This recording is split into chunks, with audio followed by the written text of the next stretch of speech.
नमस्कार, मैं हूं पीयूष तिवारी और आप देख रहे हैं नवभारत लाइव। आज हम चर्चा करेंगे बिहार के ऐसे मुद्दे पर जो कि आज राजनीतिक गलियारों में काफी हलचल मचा रखा है।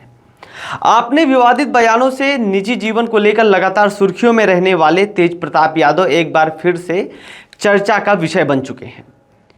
लेकिन इस बार मामला और भी गंभीर है। आरजेडी सुप्रीमो लालू यादव के बड़े बेटे तेज प्रताप ने दावा किया है कि उन्हें अपनी जान का खतरा महसूस हो रहा है। मीडिया से बातचीत में उन्होंने कहा कि मैं इस वक्त खुद को असुरक्षित महसूस कर रहा हूं, मेरी सुरक्षा बढ़ाई जाए।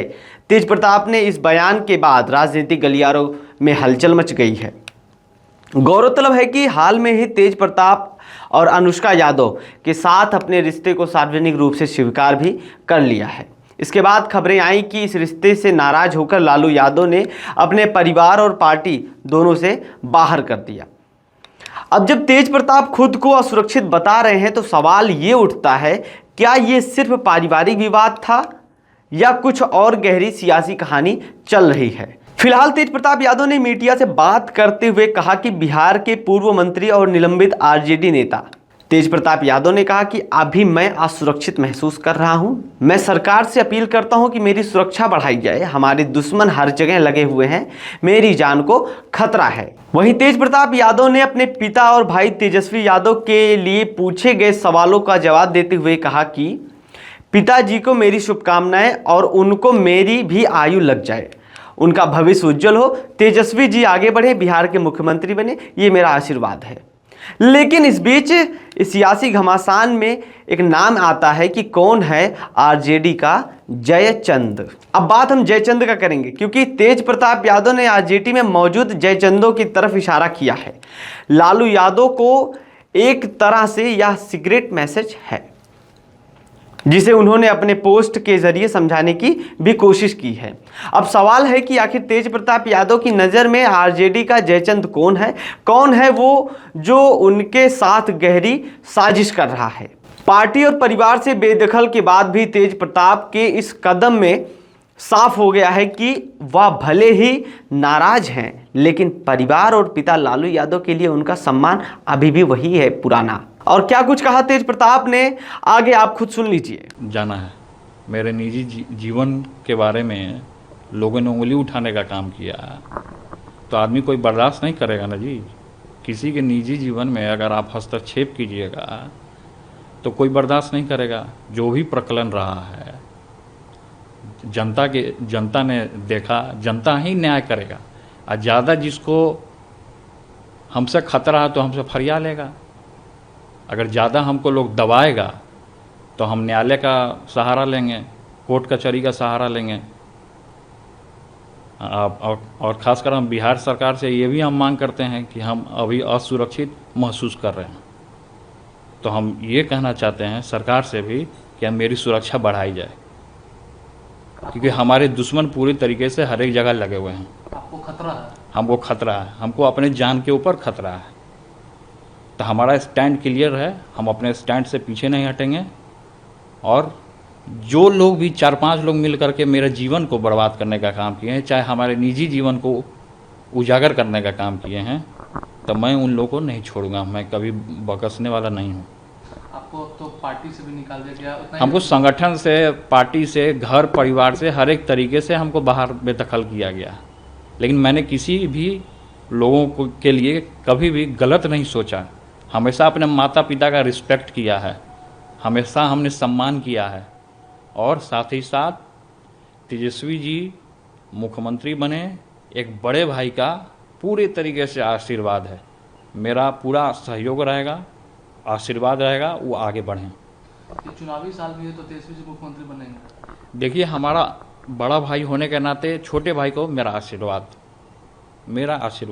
बड़ा भाई केवल आशीर्वाद दे सकता है आगे बढ़ने का, उसका भविष्य उज्जवल हो उसके लिए हम कामना कर सकते हैं। लेकिन जिस तरीके से न्यूज़ में जो चला मेरे निजी जीवन के बारे में, अगर उसमें कोई कूदना चाहता है तो हमसे फरिया लेगा। हम कोर्ट का सहारा लेंगे, हम हर एक तरीके का सहारा लेकर के हम आगे बढ़ने का काम करेंगे। अब पूरी बिहार की जनता, अब पूरी देश की जनता वो तय करेगी कि हमको क्या करना है, नहीं करना है। तो आप ये खुली चुनौती मैं आपके ANI चैनल के माध्यम से मैं सभी लोगों को देने का काम करता हूँ। मैं किसी से डरने वाला नहीं हूँ। हरि हराय नमः, कृष्ण यादवाय नमः, यादवाय माधवाय केशवाय नमः। तो हम कृष्ण भगवान के वंशज हैं, यादव हैं, तो हम किसी से डरते नहीं हैं और डंके की चोट पे काम करने का काम करते हैं। कौन है वो 4-5 लोग जो आपको तो मैं कहा ना कि मैं समय आने पे मैं ये नाम खोल दूंगा। मैं अब ये नाम को सस्पेंस में रहने दीजिए। तो इसीलिए मैं आज चैनल के माध्यम से आपको ये और पूरी बिहार की जनता को मैं ये बताना चाहता हूँ कि मेरे साथ अन्याय हो रहा है। कौन लोग अन्याय कर रहे हैं पूरी बिहार की जनता ने भी देखने का काम किया है। सोशल मीडिया के माध्यम से हो या अखबारों के माध्यम से हो, किसी भी माध्यम से, प्लेटफॉर्म के माध्यम से हो, सब लोगों ने देखा है कि किस तरीके से मेरे साथ अन्याय हुआ है। तो उस अन्याय जो हमारे साथ हुआ है, मैं दबने वाला नहीं हूँ। मैं खुल के चुनौती देने का काम करता हूँ उन लोगों को। लेकिन अब विधायक है, अब राजद से विधायक है, अब आपको टिकट भी राजद से नहीं मिलेगा, तो क्या तेज प्रताप जी आगे किस पार्टी से या अपना पार्टी बनाएंगे? नहीं, हम क्यों बनाएंगे अपना पार्टी? हम जनता के बीच में जाएंगे।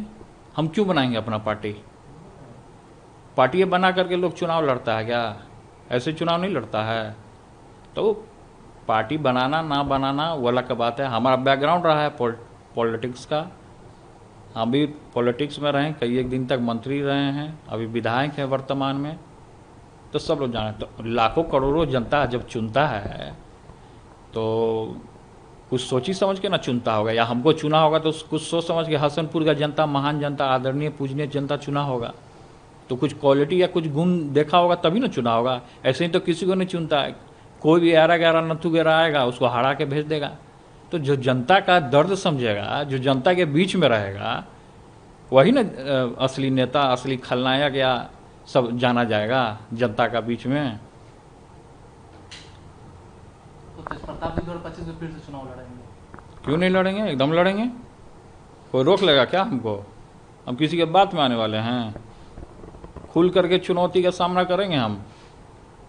आज विकट परिस्थिति जो बना हुआ है, सिचुएशन जो बना हुआ है, इस सिचुएशन में कोई मेरा साथ देने वाला नहीं है। दुख के घड़ी में कोई साथ नहीं देता है, ये सच्चाई है। दुख के घड़ी में अगर आप साथ दीजिएगा, जो लोग भी मेरे दुख के घड़ी में आज हमारे साथ हैं या साथ हमको लोग दे रहे हैं, वो मेरे लिए भगवान है। लेकिन जिस तरीके से आपको जो तस्वीरें वायरल हुई शादी का या और भी जितने तस्वीरें वायरल हुई, क्या वो सच है या फिर? देखिए, वो निजी जीवन है हमारा, उसमें किसी को हस्तक्षेप करने का कोई अधिकार नहीं बनता है। किसी को क्या तस्वीर है नहीं है, किसी को भी हस्तक्षेप करने का अधिकार नहीं। जिसको ज़्यादा प्रॉब्लम है तो हमसे फरिया लेगा। आज आपके कंधीस वाला, आज आपके पिताजी है वो राष्ट्रीय अध्यक्ष के पद के लिए फिर से नॉमिनेशन कर रहे हैं। अच्छी बात है, मेरा शुभकामना है हमारे पिताजी को। उनको मेरा भी आयु लगे, उनका और उज्जवल भविष्य हो, तेजस्वी जी आगे बढ़े, बिहार के मुख्यमंत्री बने, मेरा आशीर्वाद है। ऐसे ही दुनिया के बड़े बड़े खबरों के लिए जुड़े रहे नवभारत के साथ। मैं हूं आपका पीयूष तिवारी। धन्यवाद।